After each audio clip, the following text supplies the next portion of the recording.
footballgameplan.com, where football makes sense. I'm Emory Hunt, the czar of the playbook, bringing you a 2010 NFL Draft special of the Cleveland Browns, their draft grades. And we're going to jump right in and take a look at the selections that the Browns made this past weekend. This is Mike Holmgren's first draft with the Cleveland Browns. Now, what I liked about this draft, you look at they addressed the needs of the secondary with drafting Joe Hayden. They drafted T.J. Ward in the second round. You bring in a guy like Larry Asante in the fifth, strong safety. So they addressed their needs in the secondary, which was their biggest concern coming in through the draft. That was impressive. Second, I like the offensive skill position depth that they built. You look at Montario Harts is going to come in and share time with Jerome Harrison. So that's going to be a good 1-2 punch. You also have James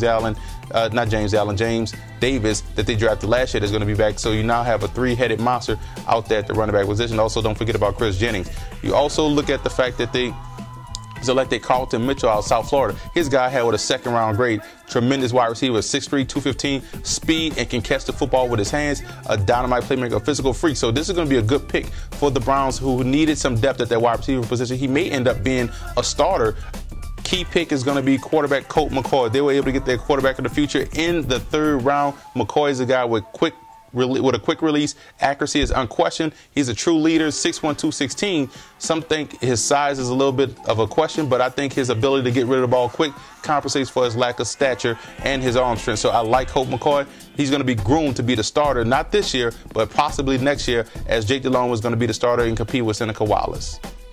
An undrafted free agent that has a real opportunity to make the squad. You look at Casey Bender out of South Dakota State, offensive tackle. He's a guy that was able to dominate that level of play at the FCS level. Tremendous playmaker, all-conference player, 4-year starter. So he's a guy that's going to come in and provide some depth on that offensive line for the Browns. One question I have for the Cleveland Browns is, was T.J. Ward a consolation prize for not getting Nate Allen? I wonder where Ward ranked on their board. Did they panic? Did they reach a little bit for Ward? But Ward was a good playmaker for the Oregon Ducks. Battled a little bit of inconsistency, but I think maybe they panicked a little bit, thinking that Ward wasn't going to be there later on in the draft, but they did select their guy. And like I said, if you select your guy, you pick him and you play him right away. So overall, I give the Browns a B in this draft. They were able to get some depth and fill some key spots on that team. So this is a good team right now in Cleveland. Holmgren is building these guys up the right way.